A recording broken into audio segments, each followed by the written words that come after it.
let's just say I may be traumatized from having a baby. Reason why I say this is because my pregnancy was okay. I didn't have a terrible pregnancy. Like I wasn't sick. I didn't experience like sickness.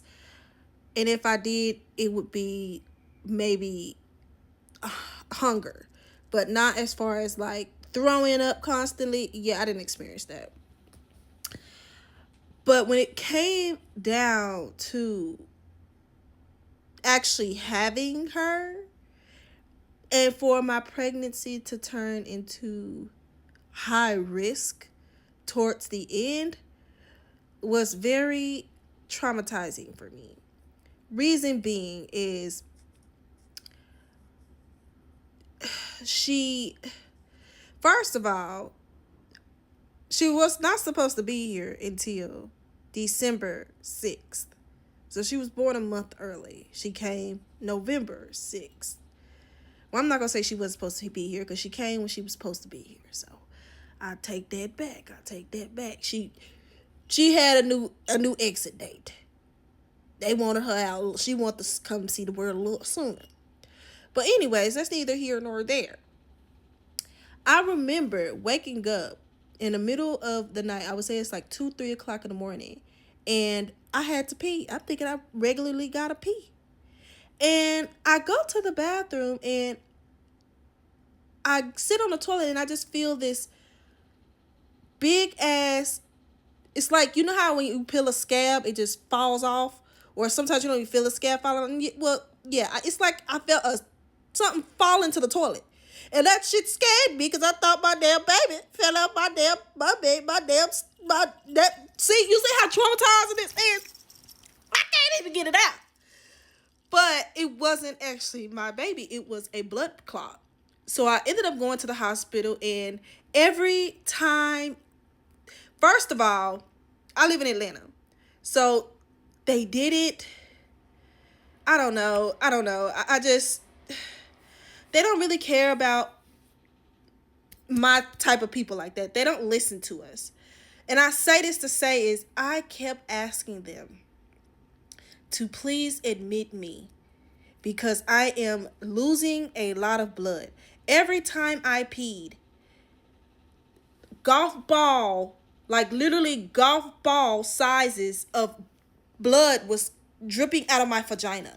Like literally splack up on the floor. Like just, you know, those little slime balls, just picture that shit just falling on the ground. That what was coming out of me every time I peed. And you know when you're pregnant, you gotta pee a lot, especially if you drink a lot of water. And I was one of those people. I drank a lot of water, and it concerned me because it took so long for Emory to admit me. And then when they admitted me, they ain't paying attention. They ain't trying to see what is causing the blood to just be falling out of me like that. They just going on like it's normal. And I keep telling them, it's like they waited longer and longer and longer. Mind you, I'm not supposed to have a C-section at this point. I'm supposed to be having a C-section. Ain't nobody telling me why I am experiencing these big ass fucking blood clots falling out of my coochie or my vagina. I just don't understand. And so at the time I had a nurse and she was just like, oh, everything's fine. You're not dilated. And I kept telling her. And I kept telling my baby daddy. Luckily, he kept saying something, but they weren't really listening to him either.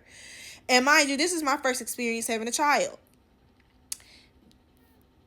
The lady just kept saying, oh, you haven't dilated. Everything's fine. Let me stick. She's sticking her hands up my coochie trying to see how much I'm dilating. But I keep telling her, ma'am, something is fucking wrong. Like, something is wrong.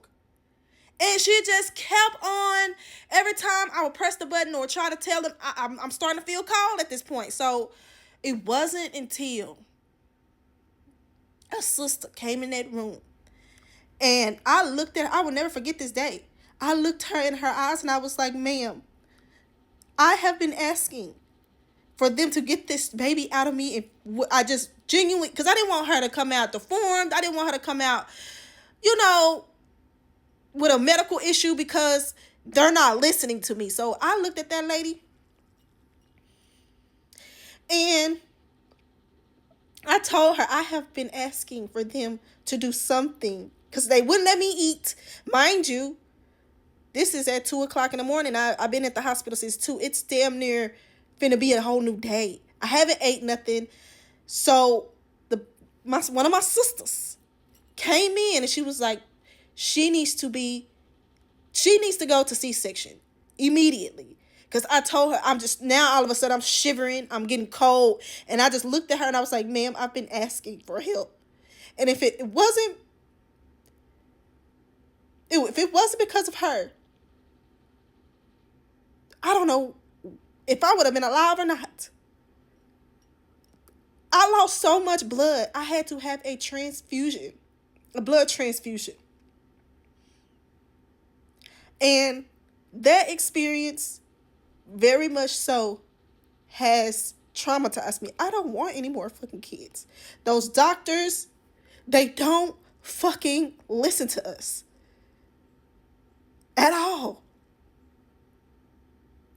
And yeah, I will never do that again. I'm grateful for the experience, but fuck no. I will never go through that shit again.